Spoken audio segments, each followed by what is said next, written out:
Hey everybody, it's Tina, coming to you again with another video. It's just going to be a quick one, but I just wanted to talk about, now that we're starting to move into the re-entry phase of community re-entry after this whole COVID thing, I wanted you all to know that it's not going to be easy, and it already hasn't been easy, because even though they're starting to open up in certain percentages and it's bringing some sense of normalcy to everything, it's not exactly ideal. And people are coming out of an isolation that they're not used to. They're not used to not being able to go to their doctors. They're not used to being able to go to their favorite restaurants or their stores without having to put face masks on and stand 6 feet away from people and deal with crowds and stand in long, hot lines for things because there are only a certain amount of people who can be in a room at one time. There's going to be a lot of issues, and I've been guilty of this myself, where I'm actually like getting upset and because I'm stuck in the heat or I'm waiting in a long line for something, and I'm not used to that, so what I'm trying to say is that when you're coming out of something like this, there's going to be a lot of anxiety. There's going to be a lot of anger. There's going to be a lot of getting used to doing things a different way, a new way. Change scares people. So there's a lot of changes going on. And when you're scared, that scare can easily turn into fear. That fear can easily turn into anger. And then you can lash out without meaning to. So what I'm trying to say is that just be aware when you're out and about still, because we're not completely out of the woods yet, and I don't know when we're going to be. So just be compassionate. Compassion and consideration can go a long way. Like, for instance, today I had to go out and run some essentials. Now, I hate wearing a mask because I sometimes have to wear glasses because I can't see things up close. And then a stupid mask, it will fog up my glasses. And so I'm like, oh, this is so frustrating. And then, while I'm sitting there feeling sorry for myself, I'm looking around at all these employees who are having to wear masks for their whole shifts. And they're moving around and they're busy and they're physical and they're doing this. I'm just doing it for a minute or two. They're doing this like for hours and hours, whatever their shift might be. And they're on their feet and they're moving and they're lifting and they're dealing with people, and these people are angry and they're dealing with all kinds of different attitudes and personalities and moods, and they got to wear these hot masks. And I started talking with the cashier lady where I went to go run an errand, and I was like, God, I feel so sorry for you. I said, because I can't see nothing and I have to wear my glasses when I'm looking at my credit card or whatever the case may be that I'm paying with, and it fogs up because I have to wear the mask. And I hate that. I hate that I have to do it. But those are the times that we're living in, people. We got to accept change. And the biggest message I want you to take away from this is to not be so mean and judgmental and inconsiderate and incompassionate of other people. Try to understand that they're going through what you're going through, but they may not have the coping mechanisms that you have to deal with it effectively. And even me, being a trained clinician for all these years, I still am human. I'm still going to have my emotions, my moods, my reactions, my feelings. And I have to put my own self in check. So if you have to put your own self in check, then put your own self in check. Do what you got to do. If you need help on doing that, I'd be happy to go over any coping strategies that people can use while they're, not just dealing with this, but dealing with stress in general, because we are living in stressful times. Life is stressful enough, and then you go and throw this virus thing on top of it. And then now that we're starting to get some sense of normalcy and get back out there and seeing and doing things and whatever, now we're seeing that, oh shoot, we still got to wait. They're still counting how many people go in there. We got to wear these masks. We still got to maintain social distancing. We still got to disinfect. Stock of stuff is still getting out, and stuff. It's getting better.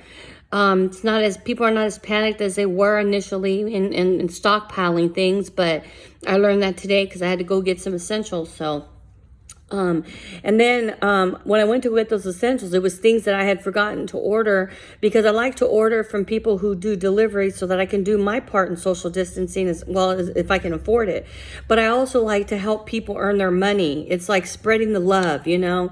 It's like I give a little bit here, I give a little bit there, I give a little bit there. I don't have much to give, but what I do have to give, if I'm blessed, I'm going to try to bless someone else some way. So I like to, and I'm also practicing social distancing. So I order like my food essentials, you know, basically to be delivered.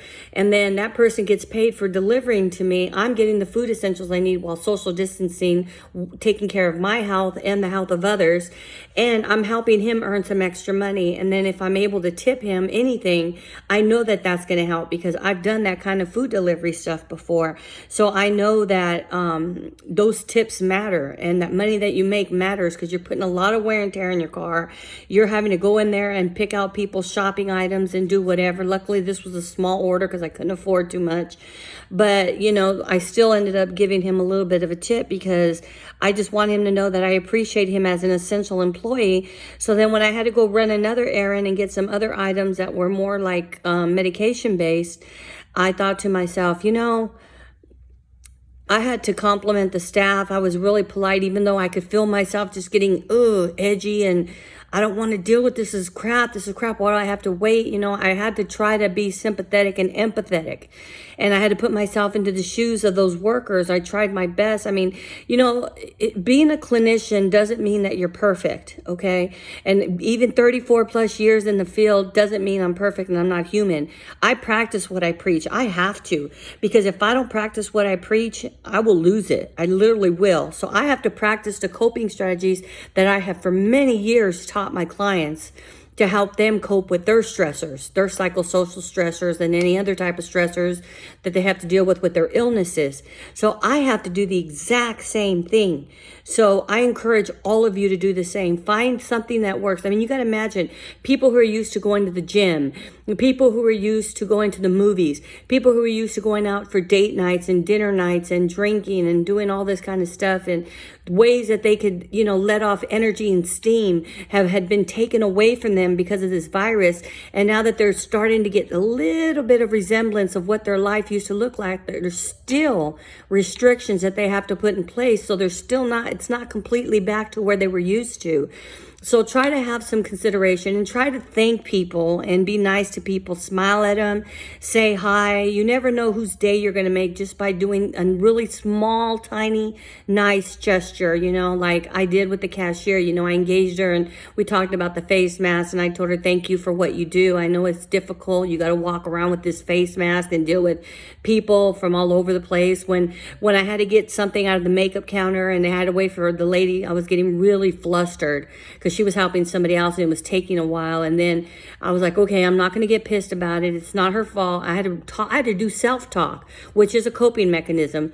I had to do self-talk to calm myself down while I was waiting, so that when she came, I was very pleasant with her, very appreciative, and I made her happy. And you could tell that she was stressed out because she saw me standing there, and maybe I didn't look so happy, but my interaction with her turned everything around, and she was happy after that. So understand that, just be considerate and compassionate, because it can go a long way. And karma is real, people. It is real. And your good karma and your good juju, it'll come back to you. You know, so try to give out some of that just because it's the right thing to do, not because you're expecting to get any back. If you ever expect to get anything back because you're giving, then you're doing it for all the wrong reasons, and you will not be blessed or rewarded the way that you should be. So with all that said, I want to thank you. I want to offer any further assistance. If any of y'all would like me to teach you any coping strategies for any certain type of anything, stress, loss, whatever, let me know and I'll be glad to do it. Just, you know, subscribe, leave a comment, like if you like these, you know, let me know what you want to talk about. Let me know if you like where I'm coming from. Remember, like I said, be nice. I'm also going to end like I try to always end by saying there is nothing wrong with you. You are loved. There's God loves you. I love you. Lots of people love you. You do mean something. You are not a little speck in a world of nothingness. You matter. You matter. Just like DNA matters. You matter as a person, as a human, as whoever you identify with. So just know that, okay? And know that there's people out there that are rooting for you, even though we can't tell you to your face every day. And just be nice. Be nice to each other. Love one another as you would want someone to love you and accept you. Please do the same to others. Don't be a hypocrite. All right. Thank you for watching. I'll catch you next time on my next video. I'm looking forward to any suggestions you all might have, but I can always come up with something because I always do. I always have a story to tell. So thank you. And you all have a great day. God bless and peace.